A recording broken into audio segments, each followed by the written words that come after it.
coup, je suis le duc d'Ika. Princesse Akwa, Chantal d'Indika. Départ pour l'émission Carnet d'adresse présentée par GPS.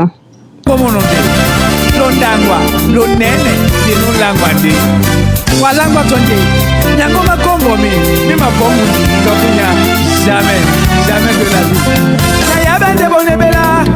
Na kokinde bonebela ndola ngonde wanba ombo wanywe na yabende bonebela na kokinde bonebela ndola ngonde wanba ombo wanywe tetebele na benba otende na kokino.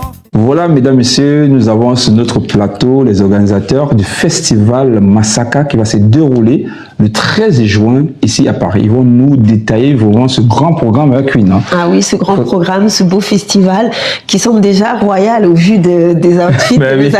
Je me sens tout à fait... C'est nous qui avons déroulé la règle, franchement. Je me dis, bon, j'aurais peut-être dû mettre ma couronne aussi. En tout cas, ce qui est sûr, c'est qu'on va en apprendre un peu plus et qu'on va parler aussi de culture. Hein.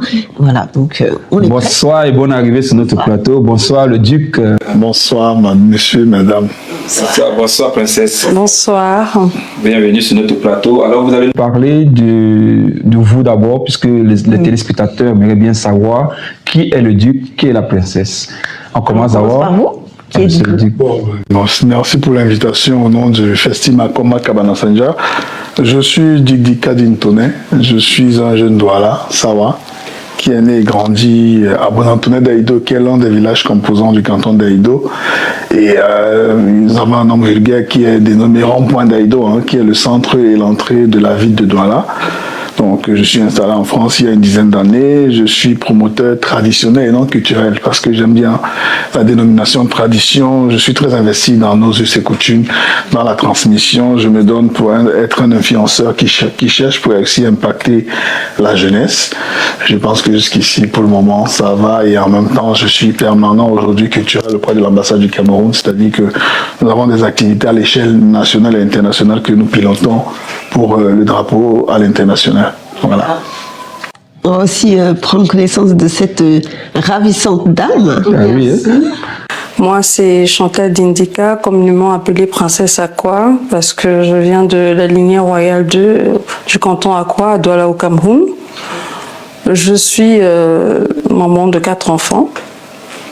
Je suis présidente d'association et je suis en même temps secrétaire générale dans l'association Massaka Section de France, donc Makoma Sanjanakaba. Je veux beaucoup pour la promotion de la culture, surtout la culture Sawa. J'ai été propulsée par le duc d'Ikadine qui a repéré que j'avais ces tendances à travers mes kabas parce que je suis une passionnée des kabas revisités. Je mets rarement des kabas classiques. Donc, on va en apprendre un petit peu plus de vos enfants. Voilà. Voilà. Ça nous intéresse. Alors, monsieur le duc, alors la question que vous parlez de quelque chose de très important, vous avez fait une petite subtilité, vous avez dit que vous parlez de tradition. Alors justement, cette tradition, quelle est votre tradition et pourquoi vouloir avoir envie de mettre en avant justement cet héritage finalement? Écoutez, je pense qu'en s'installant en diaspora, je fais un constat. Il y avait un manque de retour aux sources et de la transmission aux générations futures parce que nous sommes dans un contexte où nous avons des enfants qui sont nés et grandis en diaspora.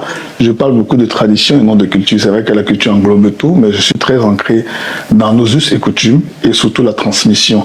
Je me donne aujourd'hui pour mission d'aller aux sources, c'est-à-dire de me renseigner auprès des garants, des traditionalistes, des patriarches, aussi d'inspirer cette jeunesse qui a soif de son histoire et aussi de sa culture. Donc, on parle beaucoup de tradition, c'est-à-dire nos us et coutumes, comment les choses se passent, les mariages traditionnels, les dots, le veuvage. Et aujourd'hui, je pense qu'à travers mes canaux, j'essaie de transmettre aussi à cette génération qui est très passionnée et qui sont très curieux aujourd'hui. Donc voilà. Et comment vous faites la transmission justement à travers les événements? Comment se passe en général un événement? Parce que quand on parle événement, on se dit bon, c'est fête. Alors comment on va retrouver la tradition dans un événement? Aujourd'hui, il faut dire que la tradition se vit, raison pour laquelle nous invitons toujours à cette jeunesse et aussi à ces passionnés et les amoureux de cette culture à venir vivre la tradition. Parce que ce que nous essayons de faire en diaspora, c'est vrai qu'on est dans la symbolique, parce que on dit chez nous que le coq ne chante pas à l'étranger, mais ce que nous essayons de transmettre ici, c'est de faire passer des messages à travers des codes. et des symboles. Et il y a une jeunesse, il y a un public qui est curieux de comprendre. Et je pense qu'aujourd'hui, nous sommes à l'ère du Verseau, il y a l'éveil. Et en pleine mondialisation, les Africains, les Camerounais ou les Sawa, si vous voulez, tantôt en tant que l'un des leaders de la communauté Sawa, s'y retrouvent et reviennent à leur valeur ancestrale dont nous sommes aujourd'hui comme des grands diasporas. En tout cas, moi je me reconnais dans ce discours. Ah, vous les queens, Oui, non, mais même ayant grandi ici, c'est vrai qu'on a besoin de personnalités comme ça qui nous rappellent aussi nos traditions et nos us et coutumes. Et le Kaba est une autre tradition de chez nous. Alors vous parlez de le revisiter. Alors comment on revisite une telle un tel œuvre, si vous voulez, le Kaba classique, à la base, c'est une grande robe aux 4 côtés. Donc vraiment dans toute la simplicité. Et moi, particulièrement, quand j'imagine mes kabas, parce que généralement je les imagine, je modifie.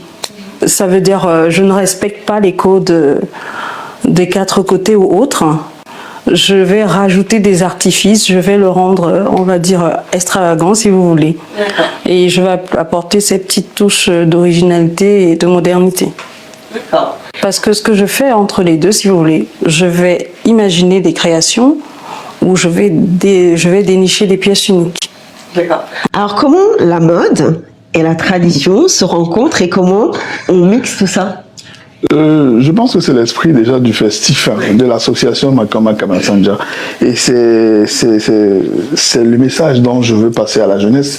Et ça a été l'invitation auprès de la princesse parce que j'ai vu la passion qu'elle avait pour le vêtement. Et puis le message que nous essayons de passer depuis un moment, le kaba était considéré comme un vêtement mémère. On va dire que c'était un vêtement de deuil, de veuvage, il fallait aller au marché. Mais aujourd'hui, quand vous allez à Zara, Mango, etc., dans des grands milieux, le kaba est devenu un vêtement prestige. Et d'où je voudrais ici, si vous me permettez, de rendre hommage à la reine Clarisse Doualabel, qui se bat afin que le kaba puisse être représenté à l'international, qui a aujourd'hui promoté des boutiques Kabadipita. Et lorsque j'ai capté la princesse, bien qu'elle soit ma sœur ici, j'ai vu en elle une personne qui sort de l'ordinaire, qui a de créativité, et c'est ça l'esprit Masaka, afin de dire, parce que cette jeunesse, pour eux, le vêtement Kaba, j'ai eu pour une petite anecdote il y a 10 ans, on avait un événement de famille, on devait se vêtir en tenue traditionnelle. Et ma tante est en train de se préparer, elle dit à sa nièce, tu sais, on va porter la tenue de famille. Mais maman, c'est pas possible, je peux pas porter le Kaba. Mais non, c'est mes mères, c'est pas possible. Alors on est parti, on était dans le métro, et on a trouvé une famille malienne en boubou. Et ils étaient très beaux. Et la petite a pris son téléphone, elle s'est mise à filmer cette famille. Elle m'a dit, vous êtes très beaux, vous allez où? Mais je me suis dit, il y a un message à faire passer.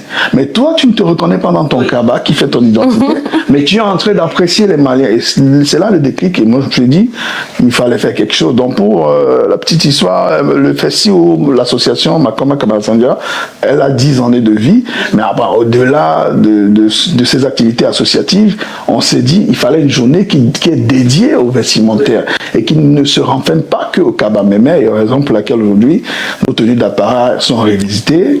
Les associations s'y battent et aussi on a des promotrices comme la princesse donc qui aujourd'hui, au départ, elle a été membre d'honneur, elle a vu qu'il y avait du potentiel, il y avait des choses à faire, on lui a dit prendre de la place et c'est le combat dont nous mêlons aujourd'hui afin que la tenue traditionnelle, nos tenues d'apparat puissent avoir la place qu'elles méritent à l'international. Donc voilà.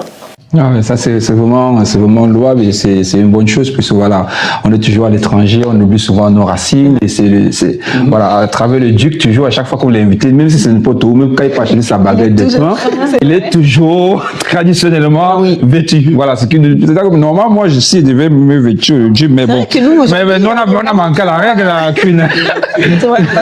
On sera tout à fait là au festival bien vêtu avec nos tenues, on va représenter tout à fait la culture camerounaise qui est tellement diversifiée avec sa tenue vestimentaire, hein.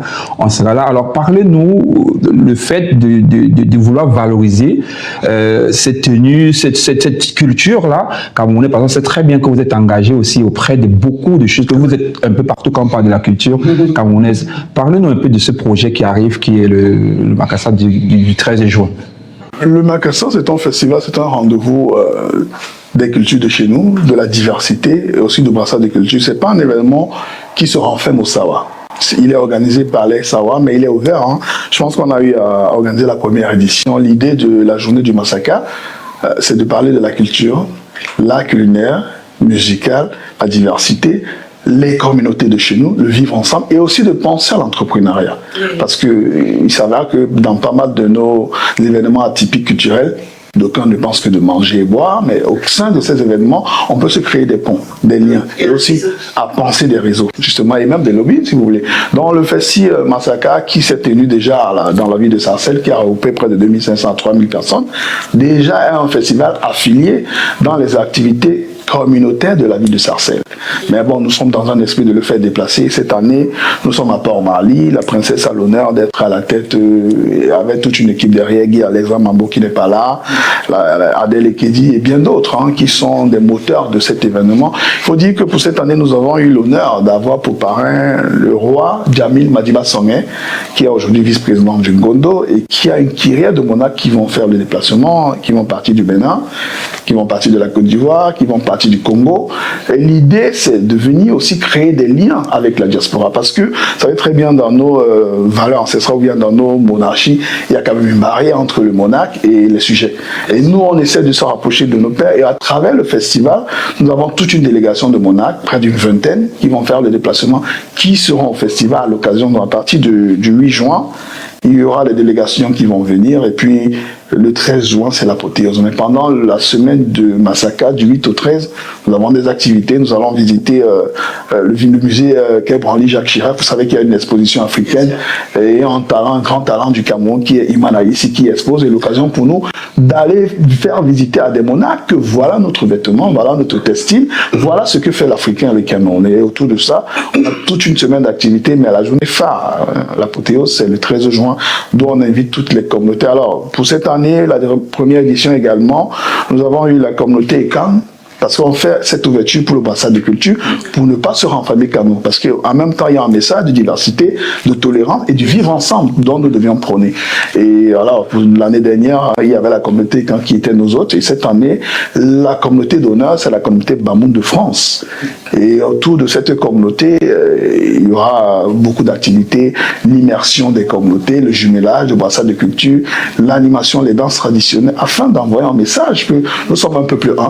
Et cette culture ou cette tradition, c'est elle qui nous reste aujourd'hui et qui nous met ensemble. Donc voilà, je pense que la princesse aura aussi, autour de ce festival, elle a pas mal de responsabilités parce qu'elle a révolutionné le concours de la beauté Miss Mystère Masaka, elle est mieux placée. Mais au-delà de ça aussi, je pense qu'elle va aussi parler des expositions, de l'entrepreneuriat, des entreprises, des créateurs. C'est aussi ça l'esprit comme Makabana Senja.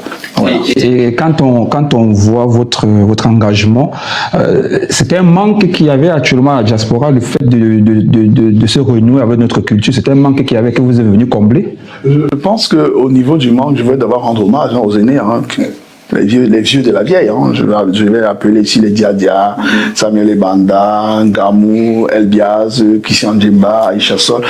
Moi, je suis ces aînés, mais sauf que justement, j'aime faire le distinguo entre culture et tradition. Voilà, je suis un traditionnaliste. C'est vrai qu'on est obligé de côtoyer ces milieux parce que, si on veut, c'est la culture qui vient en nous. Mais je pense qu'il y avait un manque. Il y avait un manque de cet aspect culturel, socio-traditionnel. Voilà, il y a le showbiz qui est là, comme vous voulez bien, mais il y avait le manque de la tradition. Et même ces aînés, de la plupart, ils n'acceptaient pas de s'assumer dans le Sandja. Donc il y a un message que je pense que j'ai aussi passé, et je me dis qu'il y avait ce manque, et je leur rends hommage parce que, à travers ces aînés dont on s'est cité, sans tout oublier Christian Dédé Djemba, bien d'autres, ils nous tiennent la main. Il y a Guy Alexandre qui est là, parce qu'il y a aussi pouvoir préparer le relais et la relève pour le lendemain et cette diaspora de demain. Donc, je pense qu'au niveau du showbiz, ils ont beaucoup donné, mais il fallait aussi penser à l'aspect tradition. Et il y en a plein de jeunes qui sont curieux, qui se retrouvent dans ce qu'on est en train de proposer. D'ailleurs, la princesse, je peux dire que c'est un enfant de France, presque grandi ici. Donc, vous voyez que j'ai réussi à la capter, de lui ramener dans mon monde. Aujourd'hui, elle ne peut pas porter un vêtement sans s'assumer dans son cabas. C'est un message que je fais passer. Et je pense qu'il y a bien d'autres jeunes qui sont derrière et qui saluent. On était d'ailleurs il y a une semaine à la soirée de l'Union de la jeunesse camerounaise. Vous avez vu, ils étaient en tenue d'apparat, chacun était dans son message. Mais avant, ils étaient dans des jeans, des chemises, Mango, Zara, on ne sait pas qui est Zara. C'est à nous de s'assumer dans nos tenues. C'est à nous de faire parler de nous à travers l'identité vestimentaire dont nous incarnons. Et puis, je voudrais ici également remercier la princesse parce que ça a été un travail de longue haleine pour lui faire comprendre combien on serait utile pour notre culture et culture vestimentaire de demain. Donc, Voilà. Il parlait tout à l'heure d'une élection. Est-ce que vous pouvez nous parler de cette élection?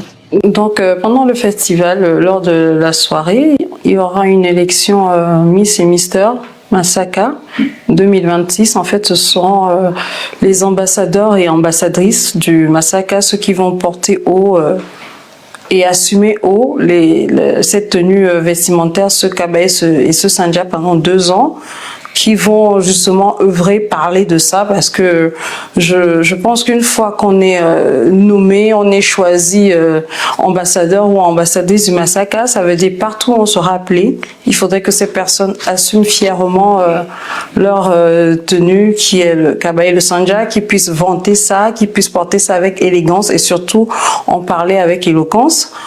Et comme il a dit, je l'ai révolutionné dans le sens où la première édition, ça s'est passé, il y avait des volontaires, beaucoup de volontaires, et ça s'est passé un peu, on va dire, au pif. On a pris des gens dans la salle, mais là on est parti sur un casting. Avec des critères beaucoup plus...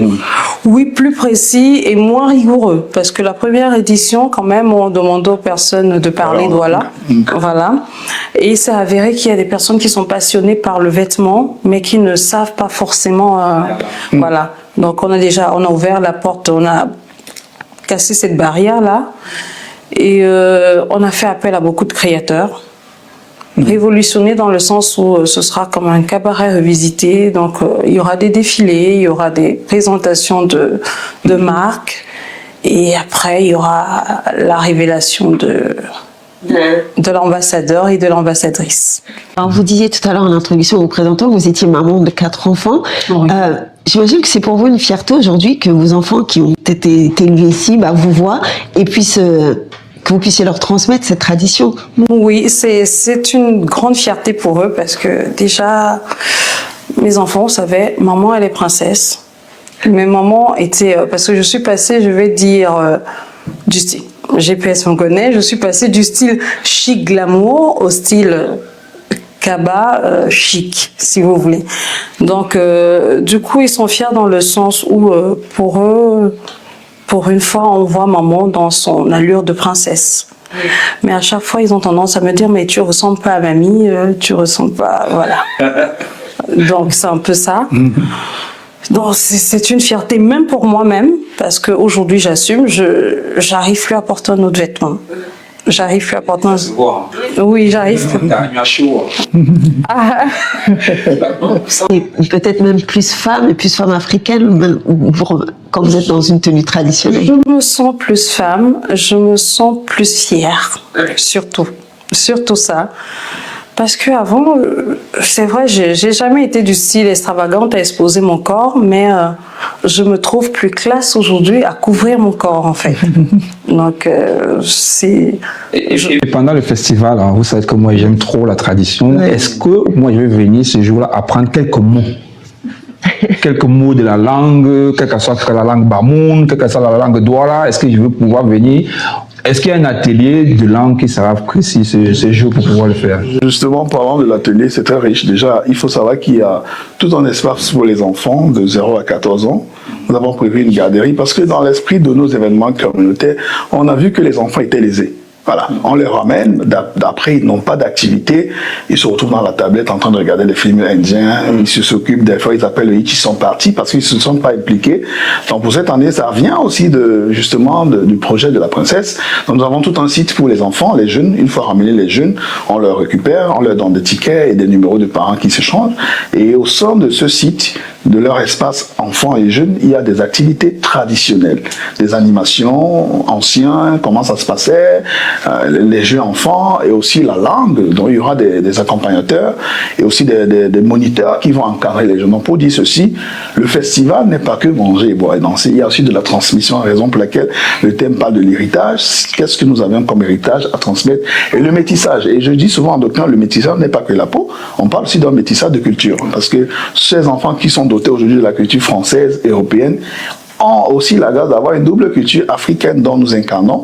Donc, il y aura aussi des activités diverses et aussi des matriages qui viendront transmettre. Donc, il y aura des ateliers, il y aura des panels Et il y aura aussi la langue et aussi un concert religieux. Vous savez très bien que chez nous, pour mieux apprendre la langue, il fallait aller à la chorale. Donc nous avons cette année choisi la chorale Tabitha qui rendra hommage au père fondateur Lotin Samuel, le papa des Bois-Lotins. Il y aura un grand concert en soirée qui va aussi rendre hommage à nos maîtres chanteurs disparus en diaspora. Nous aurons le maître Beidobi pour le dernier et bien d'autres. Non, il y aura aussi un moyen de transmission de langue. Et pas que les Sawa, parce qu'il y aura les Bamoun et les communautés sœurs. Voilà. En tout cas, j'ai hâte d'y aller. J'appellerai la princesse avant pour qu'elle m'aide à choisir le Kaba, parce que vraiment, je ne voudrais pas arriver, tu vois, et d'être complètement déconnectée. En tout cas, c'était vraiment un plaisir. C'est beaucoup d'émotions, en tout cas pour nous. Je pense que même tous ceux qui nous regardent, j'ai eu l'occasion de participer la semaine dernière à un spectacle traditionnel aussi, et on ne saurait vous dire combien de fois merci, parce que c'est vrai que nous avons besoin de ça, nous qui avons grandi ici en France, et vraiment aujourd'hui vous comptez pour nous, et nous sommes aussi très fiers de vous et de ce que vous faites. Voilà, merci d'être venu sur notre plateau. Maintenant on va seulement vous demander de dire aux téléspectateurs comment fait-on pour venir au festival, comment ça commence à quelle heure, où est-ce qu'on peut récupérer les différentes entrées. Ouais. Le festival se tient à Port-Mali, les Pyramides. C'est un site paradisiaque qui est très... Si nous avons osé aller aux Pyramides, je vais dire tantôt, on voulait oser aussi proposer notre culture dans un lieu aussi majestueux. On peut aller sur le site, il y a une billetterie en ligne et les tickets vous donnent accès à toutes les activités de la journée jusqu'au soir et au gala de clôture. On vous attend nombreux. Venez dans vos tenues d'apparat, vos ndop, vos djellabas, vos boubous, vos sandias, à chacun son style. C'est une journée ouverte à la diversité vestimentaire, même des Corses, il y en aura. Chacun dans sa tenue. On ne veut pas enfermer les gens dans une tenue quelconque, parce que c'est l'occasion aussi d'avoir un brassage de nos tenues et aussi de ramener nos designers et créateurs qui se créent des ponts dans la mode traditionnelle. Voilà. Okay. Voilà, il faut des ponts dans la mode traditionnelle. Tu as compris, non? Il faut que je recommande encore une nouvelle tenue là pour que ça arrive avant le 13 juin. Merci d'être passé sur notre plateau. Merci vraiment. On leur a pas demandé quel était leur mets comme vous. Non, mais c'est pas fini, Queen. Ah oui, parce que quand même, je veux savoir. On voit que tu n'es pas, ça fait longtemps que tu n'es pas passé ici. Oh, tes vacances là, tu arrives directement. Hein? Bon, on voit que c'est toujours la question. C'est très bien. On les remercie quand même d'être passé sur notre plateau, comme toujours. Hein? Maintenant, on va vous poser la question qu'on pose à tous nos invités qui viennent sur ce plateau.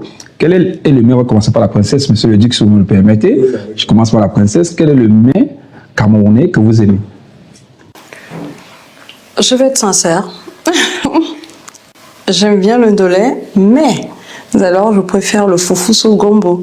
Le foufou sauce gombo. Et quel artiste camerounais vous préférez? Que vous aimez écouter? Que vous aimez? Alors, artiste camerounais, je vais beaucoup dans du style slow en Douala. Alors, si vous parlez d'un artiste, moi je vais au pif du cœur parce que je suis une grande loveuse. Donc, je vais plus dans les slows de Dinabel, Vendeka, ce qui me prend quoi. Dinabel. Dinabel, oui. Voilà. Quel morceau? Et Selenika. Selenika, Dinabel et Selenika. Alors, le duc, je te laisse causer le duc. Hein. Alors justement, quel est votre mets camerounais préféré? Bah écoutez, moi je suis un descendant de Tony Bellet, qui est parti de Nambeke, dont nous sommes un peu plus pêcheurs. Donc je suis jamais sans mon poisson frit. Avec le lion d'or et le petit piment à côté à écraser à la pierre. Et l'artiste qui fait battre votre cœur? Mon artiste qui est d'ailleurs mon notable, hein, c'est l'artiste Douleur. Il est de mon village et puis c'est l'un de mes conseillers. Et je pense que autour de notre émission tout à l'heure, on n'a pas rendu hommage à ces artistes qui ont bien voulu bénévolement. On a Douleur, on a Saleh John que nous allons célébrer, on a Chantal ici. On a la princesse Bamoun, on a Benzigna, on a Soraya Belé, on a Sopo, on a les jumeaux Massaoul. Vous allez voir qu'il y a une querelle d'artistes, mais il y a aussi des générations, parce qu'on pense aussi à la transmission. Donc je voudrais ici, de par votre canal, remercier tous ces artistes qui ont bien voulu nous accompagner et bien d'autres qui seront invités. Et aussi des awards qu'on a prévus, c'est-à-dire des enfants de la diaspora, les élites qui ont excellé, qui sont pour nous des visages, des modèles. Voilà, ça fait partie du concert, de la soirée du Massacre. En tout cas, mon artiste phare, mon nom de toujours. Gaïdo Misiti, Nayabe de Bonebela. Je suis grandi à Gaïdo. Et Voilà, ça a été un plaisir. Quel plaisir vraiment, merci d'être venu. Et on se retrouve donc pour ce fameux festival. Je pense que je vais prendre ma place et puis je vais aussi envoyer le lien à d'autres personnes pour qu'ils viennent. J'aurais aussi vous donné une proposition d'avoir un stand de com, parce que ça c'est un nouveau concept que nous on va offrir aussi, parce que GPS, la maison, hein, la personne de GPS, je tiens à te rendre hommage, tu fais beaucoup. Tu as ramené beaucoup dans la diaspora, il faut le dire quand nous vivons. Et bravo pour ce que tu fais. J'ai travaillé avec lui très longtemps. Il a été dans le Gondo Cameroun, il a porté le Sandja et on a fait des choses. Et l'occasion pour moi, au nom du concept Masaka, te dire merci, mais aussi de vous proposer un stand. Qui va porter votre maison aussi, afin de proposer ce nouveau concept qui est très important pour nous, parce que c'est important, vous nous boostez, vous nous donnez cette place, et on doit aussi en retour vous dire merci, et je dis au public de soutenir ce type d'initiative, parce que c'est important pour la visibilité de tout ce que nous menons. En tout cas, merci, et le Festival Masaka vous donne aussi cette place, un stand de la maison et de l'émission. Comme ça, c'est bon. Bien. Okay. Merci à vous, merci vraiment pour cette main tendue. Voilà, on est là pour toujours, c'est pour notre diaspora qu'on est là. Et on a mis cette petite émission sur place pour pouvoir soutenir les nôtres et les afro et afro-descendants, pour que nous puissions aussi donner, tendre la main à ceux qui veulent venir parler de ce qu'ils font en diaspora. Merci, princesse. Franchement, c'était un ravi de t'avoir aujourd'hui. Hein. Je sais que ton agenda est trop bousculé. Mais c'est quand même. Ben oui, j'ai dit, elle est quand même. Parce que chaque fois, quand elle a vu, franchement, sa tenue de Anya Show, c'était une tenue, waouh, comme on dit, et vraiment c'était un cabas revisité. Voilà. On se connaît maintenant quand elle est dans cette nouvelle tenue, là, cette nouvelle posture, elle sublime vraiment la culture et surtout, moi, comme j'aime très bien m'habiller. Culturellement parlant, j'essaie de me battre de ce côté-là. Merci au Duc, merci à la princesse d'être passée sur notre plateau. On va se donner rendez-vous la semaine. Voilà, Oui. c'est ça. Et puis on se retrouve on se retrouve la semaine prochaine. Oui, on va se retrouver la semaine prochaine, mais en attendant, on va quand même remercier tous ceux qui sont derrière la caméra. On a Constant au cadrage, on a Aris au cadrage, on a Mercedes, on a Inès qui est aussi au background, on a Queen. Bienvenue. Qui est de retour et qui compte bien rester. Parce que il m'a taquiné. Je suis là, ne vous inquiétez pas. Je suis votre queen, je suis là pour votre plaisir. Voilà. Allez, donnons-nous rendez-vous la semaine prochaine pour une nouvelle émission. Ciao, ciao. Ciao, ciao.